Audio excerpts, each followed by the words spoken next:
Здравствуйте, меня зовут Wesley Barrow. Hello, my name is Wesley Barrow and I would like to tell you about 4 unique aspects of Russian culture. Architecture, rather dry humor, food and drinks, and religious demographics.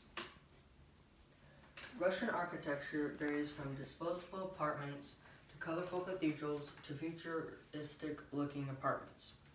During communism, there was a housing crisis in the cities, and disposable apartments that were made from low-cost prefabricated materials like concrete were supposed to be a short-term solution. However, they are still in high demand and are slow to be replaced by permanent ones.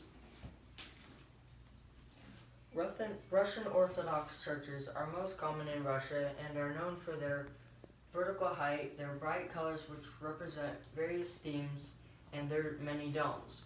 The most famous type of dome is called the onion dome, such as seen at St. Basil's Cathedral. Other architectural creativity is also alive and well in Russia if this city outside Moscow is any example. According to my Russian teacher Alex, Russian jesting is a little bit difficult to understand or appreciate by most Americans. An example of one of their dry jokes is an American is on a Russian airline and a flight attendant comes up to him and asks, "Sir, would you like to eat?" The American replies, "What are the options?" The flight attendant then says, "Yes or no." Chastushka is somewhat humorous political satire, usually put to music with a tambourine or an accordion.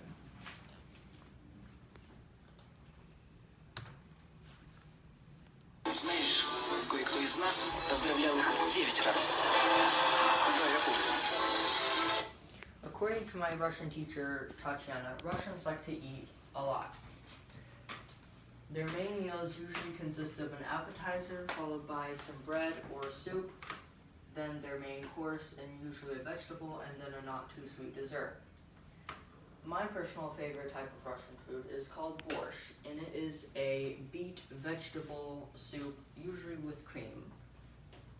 Russians also don't have a sweet tooth like Americans do.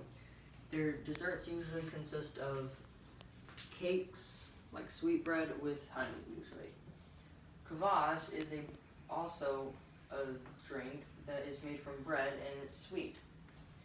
It may have alcohol in it though, because my Russian class had a party and they wouldn't let me have any. Speaking of alcohol, Russian consumption of alcohol is among the highest in the world, with vodka being the personal favorite of them. Anti-alcoholism measures have tried to encourage lesser forms of alcoholism, alcoholic beverages such as beer or wine. But not everyone wants to make the switch. Before communism, Russian Orthodox Church was the main religion. According to Wikipedia, during the Soviet era from around 1920 to 1991, Christianity was almost eradicated and atheism became widespread. Today, there's more of a mixture of Christianity, atheism, and Islam. But Russia is still not completely religious tolerant. Orthodox Christianity has returned to claim around 71% of Russians. About 15% say they are atheist or not religious at all. Around 10% say they are Islamic, and they concentrate mostly in the Volga and North Caucasus regions around there. And other forms of Protestantism combine to make around only 2% of Russia's total population of 144.5 million people. There are also only approximately 40,000 Seventh-day Adventists in all of Russia. In conclusion, if you visit Russia, be prepared to be impressed with the architecture of the cathedrals, the not-too-sweet dessert, and the abundance of soup options. Steer clear of the alcoholic beverages, though, and smile tolerantly at their jokes.